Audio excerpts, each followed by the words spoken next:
Hey, what's up guys, TotallyDubbed here, and today I'm doing a video review on the Logitech headset, the Artemis Spectrum Snow. Now this is a wireless PC slash Xbox One slash PS4 slash mobile headset. You can find this on Amazon.co.uk for around £130 and on Amazon USA for $130.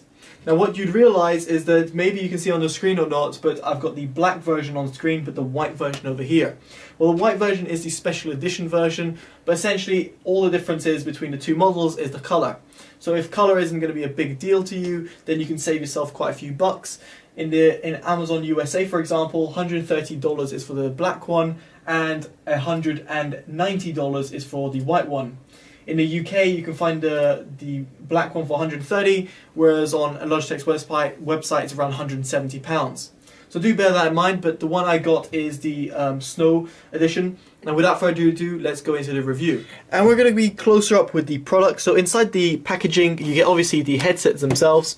You've got the USB dongle, which also has a 3.5mm jack if you so wish to use it. You've got a USB to micro USB cable, which is braided. It's very long, but unfortunately it's only used to charge the device. In other words, you can't use it via OTG. And what I'm trying to say is that you can't use it bypassing the USB. You have to use the USB. You have to use it in wireless mode. But you can use it in wireless mode whilst charging, which is always a plus. You've got RCA cables, which you can see I've never opened because I've never needed them. You've got a 3.5mm jack to, I think it's 2.5mm jack over here, in case you have a BlackBerry, I presume. And then you've got another 3.5 to 3.5mm jack, but this is used for Xbox One, PS4 and mobile devices. And the little control pod over here has play and pause. It has the headphone to mic switch, and you've got mic switch button over here. And you've got a volume of the headset up and down with a little microphone port, which is very useful. Beauty of this headset is that it can be used on wired. That means you don't have to have any power whilst using the headset. So for example, you can use it with your mobile device like so, which is always a handy feature. That can also be applicable to using it on the PC if you so wish. Now in terms of different applications, there's a nice little diagram over here by Logitech. As you can see, different ways of using it. So as I'm using the PC, I'm going to be using it via the USB mode. You also get a dandy manual, which is always useful. Now as you can see over here, the cups do get removed, and over here they have little compartments. Now one of the compartments is this removable battery, which is really good, but unfortunately Logitech don't provide you any way of charging this battery. Unlike the Steel series, the H wireless, which is now I think the Siberia 800, it has a way of charging the battery separately whilst having another one in there. Unfortunately this is not the case. If you're going to have to charge this, you're going to have to find some sort of proprietary connector in order to do that. But nevertheless, the battery is removable, meaning that over time, as lithium batteries do degrade, you can replace it. It has a nice little magnetic field to it as well, a feel to it, not field. On this side, it's very useful for portability, as you can place the USB over here, which you can take it to LAN parties or whatnot. Now looking at the headset itself, it's got a quite nice, elegant design to say the least. You've got right and left indicators within the inside of the headset, which you can't really see on the camera there.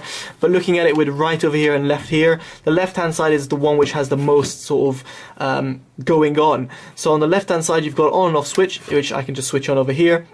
And you'll see the RGB colors all light up over there. Now the beauty of these is that the colors can be adjusted. You can even adjust it in order to indicate the battery level percentage. You've got buttons over here which can all be customized as well through the software, which is fantastic. So I've got it as like changing surround sound, changing the color cycle, play, pause, and then you've got the mic mute button over here. You've also got a little volume wheel over here which adjusts the volume of the headset itself. Underneath you've got a 3.5mm jack and a micro USB port in order to charge it.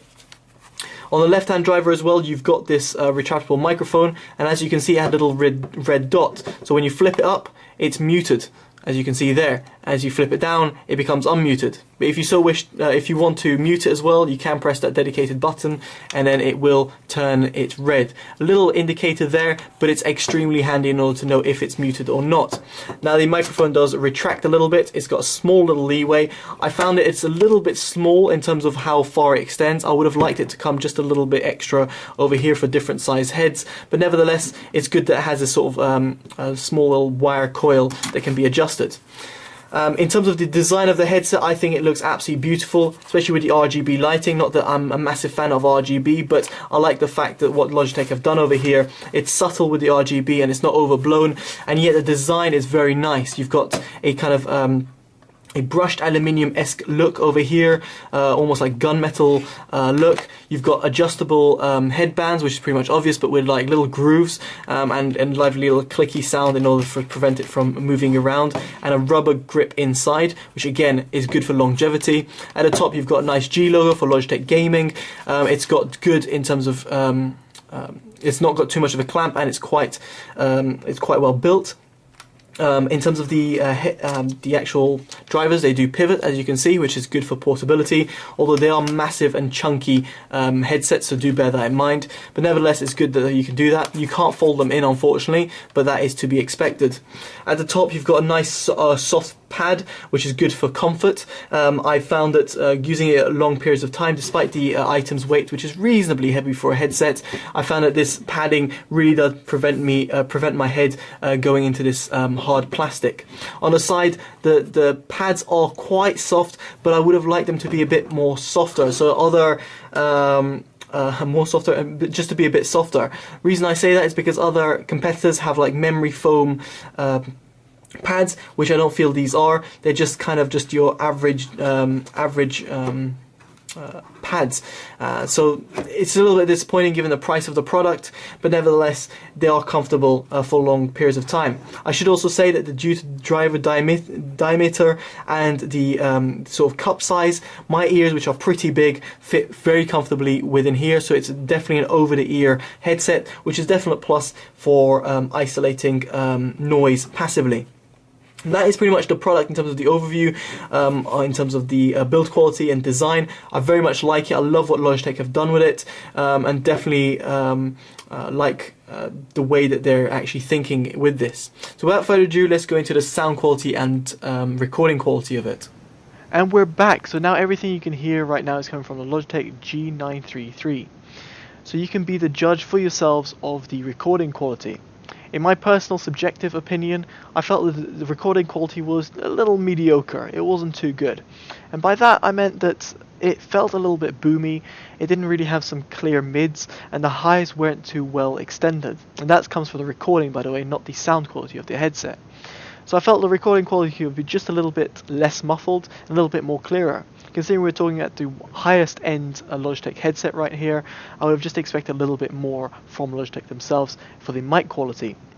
I mean, I use the Logitech USB mics all the time, and I'm very much impressed with them, so I've just expected that same sort of quality, and a little bit of a step up over like their budget line Prodigy headset.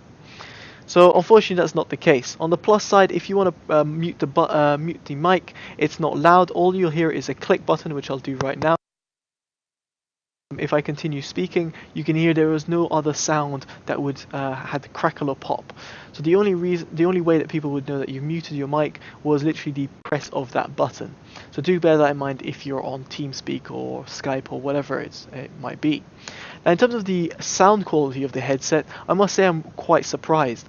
I'm very much pleasantly surprised. Now the headset does come in at a reasonably expensive price,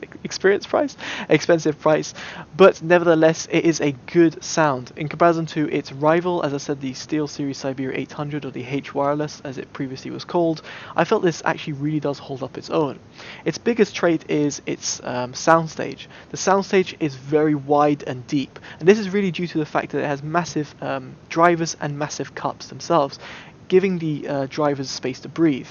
So in terms of positioning, in terms of game positioning, I was very much impressed with that, and in terms of the actual the way that the imaging was done within the headset itself was actually very much impressive. So as far as soundstage goes, very much impressed, and I said that so many times, but very much impressed with the soundstage, and I definitely would recommend it for gamers. In terms of music as well, you'll hear lovely instrument separation coming from all over the drivers. You can also enable DTS surround or even Dolby surround sound. I wouldn't recommend that because it decreases the sound quality, but you can also increase the sort of virtual sound, surround sound in the headset through software. Now, the software also does allow you to EQ the headset to your heart's content, including the buttons, as I said, and the colors. But for the purpose of the review, I left it on flat in order to give it a more justified review, or more less biased review, let's put it that way. In terms of its flat mode and its flat EQ, I found the headset to do really well in terms of its bass. The lows extended really well into the sub-bass region, giving a nice rumble. Although it was cut off at a certain point, the mid-bass had a nice healthy thump. However, it did feel a little bit uncontrolled in the mid-bass regions. I would have just liked a little bit of extra control. When I was listening to certain music, certain R&B songs, for example, I would have just liked a little bit more control there. But for gaming, I think you won't have a problem at all. For the mids, I felt it was a little bit V-shaped, unfortunately. Most of these headsets are, in comparison to like audiophile headphones, pretty much all headphones are almost all V-shaped unless you're paying £1,500 for a headphone. But nevertheless, it's a little bit V-shaped, meaning you get more, a little bit of a warmer sound signature. But nevertheless, the mids do come out quite well. In other words, they are not underemphasized or overemphasized, or some companies do some weird tweaking in terms of the mid-range frequency. Here they've left it untouched, in my opinion, but you will bear in mind, you will know that it's a slightly V-shaped sound, therefore being a little bit more recessed. The highs do extend quite well. They do roll off on the top end, but do give enough sparkle on the top end for you to really enjoy them, in order to give you enough sparkle for your music, or for your games, for footsteps or whatnot, or even for vocals. It's very much impressive. So in terms of the overall sound, I'm very much impressed with the sound quality coming from the G933. Given its price point, I think that there's very few headphones that come at, say, £130 that have wireless capability and provide such an overall package from build qualities to sound quality. And okay, the recording quality isn't fantastic, but it is there. So that pretty much draws me to my conclusion of the headset themselves. They're fantastic for their price. I think their market price is a little bit too expensive, so the $180, $190 or £170. But the price you can find it on Amazon for £130, or $130 for $40. It's fantastic. I don't think there's many other headsets out there that can provide the same sort of package. Other headsets out there will be wired at the same price. This has a wireless capability as well. And I should also mention the wireless capabilities as well. I completely forgot about that, but I should mention it before I finish the video. Is that I did have a few problems with the wireless connectivity, and for some reason it was mainly to do with my PC. When I switched it to another PC, I didn't have any problems. I run an Asus Sabertooth Z77, so I don't know if it's to do with the chipset or whatnot. But I did have some problems in terms of connectivity. Sometimes the mic would drop off. I'd have to restart the PC. A little bit of hit and miss sometimes. But with other chipsets, I didn't have any problems whatsoever. So your mileage may vary, as they might say, but the wireless range itself was about 10 meters, 50 meters through walls. So you're not going to have any problems like that. And I wouldn't worry about that in terms of range. Just bear in mind that sometimes I had connectivity issues, but that could be more of an isolated issue rather than the actual headset itself. Because putting on another computer, the same headset, and my own headset, this headset over here, I didn't have any problems. So anyway, guys, thought to let you know about that as well, as I am an unbiased, unpaid, independent reviewer, as I always am, and I always stay true to myself. And if you like that, make sure you give it a like, subscribe if you want to see more, favorite and share this video if you want to spread the word, and let me know in the comments below what you think of the video or the headset themselves, if you got them or if you don't have them, or if you got any questions about them, feel free to ask. Alright guys, I've been Totally Dubbed, take care and bye bye.